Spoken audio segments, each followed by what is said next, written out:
That's a weird looking animal right there.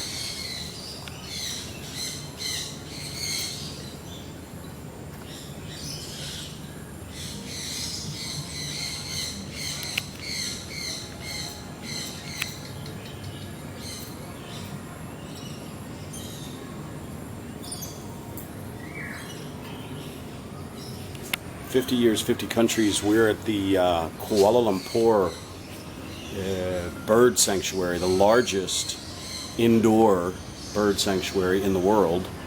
Indoor meaning gigantic nets covering lots and lots and lots of acres, 170 acres I think. So tons of birds just flying around free.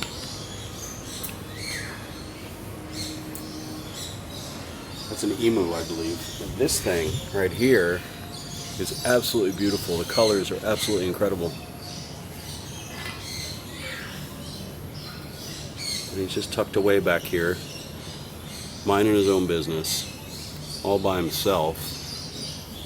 He's got that red wattle thing there that's really weird.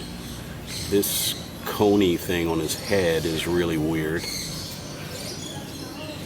And you see the wattle thingy is connected. It looks like a necklace.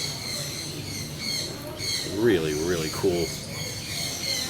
I'll get back to you guys in a little bit. 50 Years, 50 Countries. Me and my pal here. See you guys. Bye.